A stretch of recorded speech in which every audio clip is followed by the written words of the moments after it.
Hi, it's Ramsey Dewey at the JX Fight Club in Shanghai, China.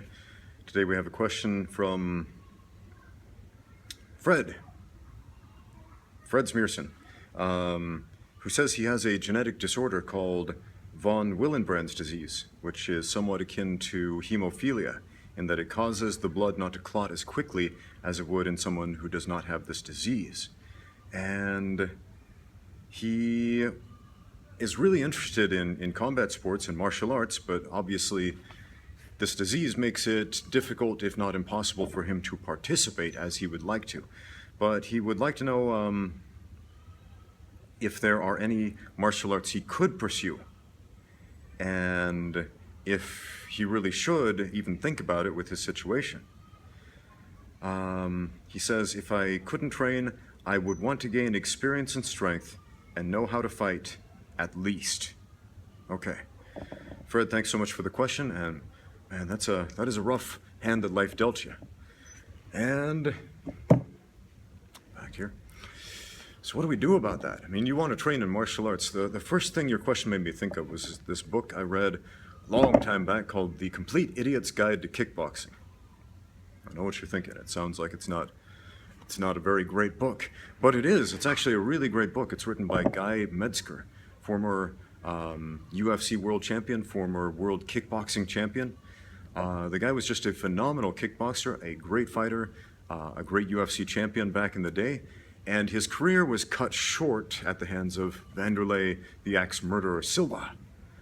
That was an interesting fight because Guy Metzger he was so technical and so crisp and clean in the execution of his technique, and his kickboxing was just beautiful to look at. And so he's using this crisp, clean, beautiful looking, technically perfect technique against this monster coming at him like this beastly bowl of a man in Vanderlei Silva, who just comes and wrecks him.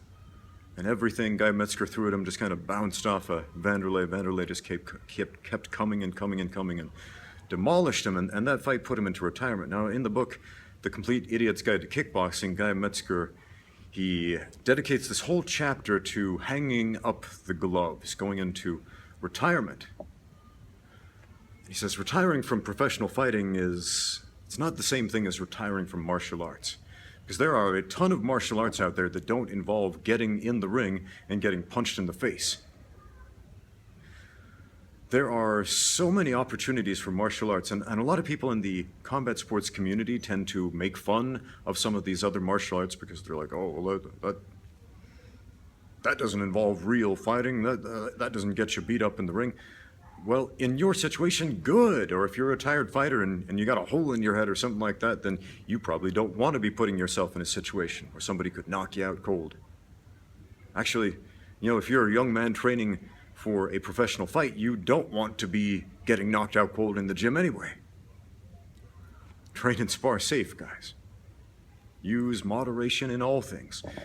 But with a disease like this, with a situation like this, yeah, there are tons of opportunities to be involved in martial arts in safe ways. I mean, there are so many martial arts where it's very much about learning physical skills without actually engaging in physical combat, and that's fine. That is fine. I've got all the respect in the world for people who do that as long as they're honest about what it is. I mean, we had a group of ninjas who used to train here at the JX Fight Club a few years ago. This group of ninjutsu, taijutsu, budo taijutsu, whatever they called themselves. They dressed up in like black ninja costumes and played with swords and stuff like that. And, they had fun. And some of the guys in the class used to laugh like, that wouldn't work in the cage. I'm like, I don't think that they're under the delusion that the stuff they're doing over there is going to work in the UFC. They're having fun and they're being honest about that, and that's great. So there are hundreds, maybe thousands of martial arts styles out there that you could totally do in a very safe way, but go check out the gyms first. Talk to the instructors first and explain your situation. And if you do end up in a situation where you are training with contact with a training partner, make sure they understand your situation as well. All right? If you are doing any contact drills with a situation like that, with a bleeding disorder, yeah, make sure you only train with people that you trust. Because, you know, if you're paired up with somebody who, you know, has a chip on his shoulder and wants to swing for the fences or whatever, yeah, that's going to get you hurt, possibly killed. So again, communicate and work with people that you trust. Work with the gyms that you trust. Almost every reputable gym will at the very least let you look at a class, if not join in and try it out before you sign up. So do exactly that. Hey, good luck to you, my friend. Thank you for watching. Now get out there and train however you can.